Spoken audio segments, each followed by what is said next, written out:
बच्चों, आज हम आपको बताएंगे मगध राज्य को बढ़ाने वाले 3 वंश थे, जिसमें से हमने आपको हर्यक वंश के बारे में बता चुके थे। हर्यक वंश के बारे में पिछले शॉर्ट्स में मैंने बताया था।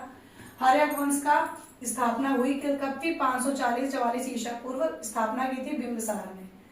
और एक चीज बताएंगे कि आपके जो ये हर्यक वंश है, शिशुनाग वंश है, नंद वंश है, जो ये आपका हर्यक वंश है, इसमें सभी जो आपके जो भी शासक आए ये सब क्या थे? पितृहंता थे। इन्होंने हमेशा अपने पिता की हत्या करके ही राजगद्दी प्राप्त की। बिंबिसार ने 540 ईसा पूर्व हर्यक वंश की स्थापना की थी।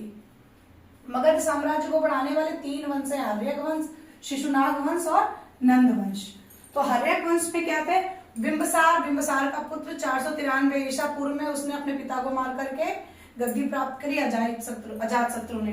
फिर अजातशत्रु का पुत्र हुआ 461 ईसा पूर्व उदयन ने अपने पिता की हत्या करके गद्दी प्राप्त की और पाटलिपुत्र की जगह पाटलिग्राम की स्थापना की।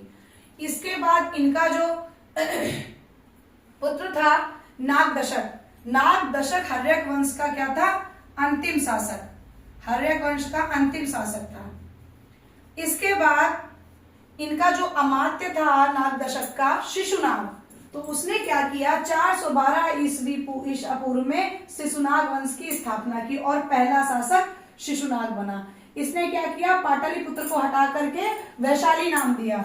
इसके बाद इसका पुत्र आया कालाशोक। उसने क्या किया? जब उसने अपनी गद्दी प्राप्त करी, उसने पुनः जो वैशाली नाम हटा करके पाटलिपुत्र किया। इन सब चीजों का खासकर ध्यान दीजिएगा, ये पूछा जाएगा पाटलिपुत्र हटाकर वैशाली किसने किया था?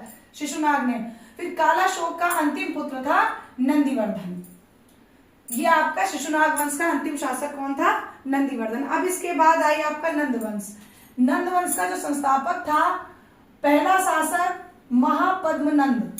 इसके बाद महापद्मनंद का पुत्र हुआ घनानंद, ये आखिरी शासक हुआ। और ये जो घनानंद आखिरी शासक था, ये क्या था?